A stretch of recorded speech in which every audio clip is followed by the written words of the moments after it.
ఈ వేదికకి మరి కుమ్మెర గ్రామంలో జరిగిన సంఘటన గురించి, నాయరకర్ణంలో జరిగిన ఈ సంఘటన రాష్ట్రం దాటిపోయింది.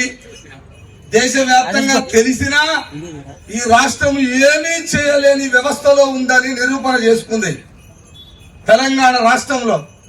మరి ఇది 13-14 రోజులు జరుగుతున్నా దీన్ని ఎవడు పట్టించుకునే నాదుడు లేడు.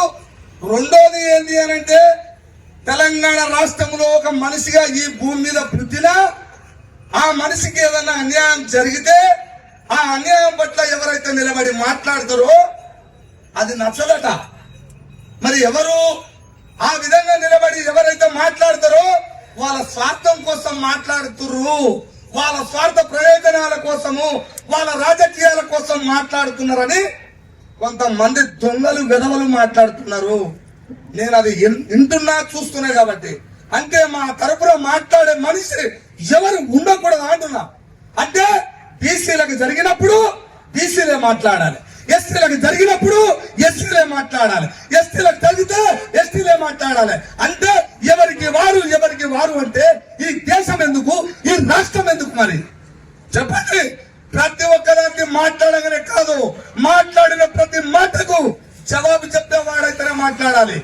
జవాబు లేకుండా ఇష్టం వచ్చినట్టు మాట్లాడితే తంతరని చెప్తున్నా.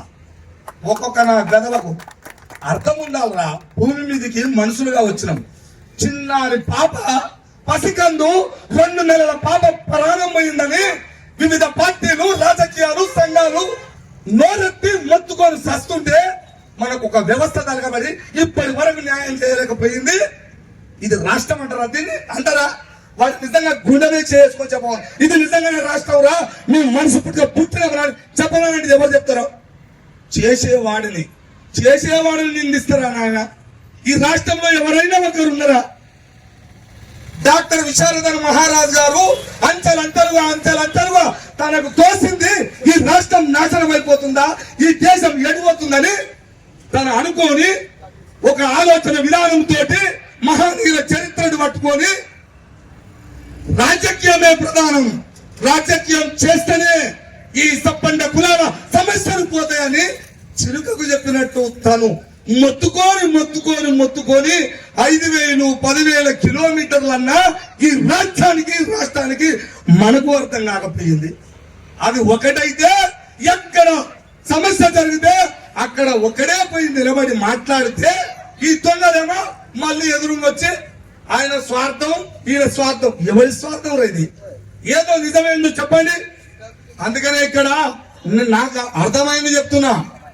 సమయం ఇక్కడ లేదు, టైం అయిపోయింది కాబట్టి మనకు అన్ని అట్లే ఉంటాయి. ఇక మాట్లాడొద్దు అన్నట్టు ఉంటుంది. పోలీసు కూడా అట్లే ఉంటది.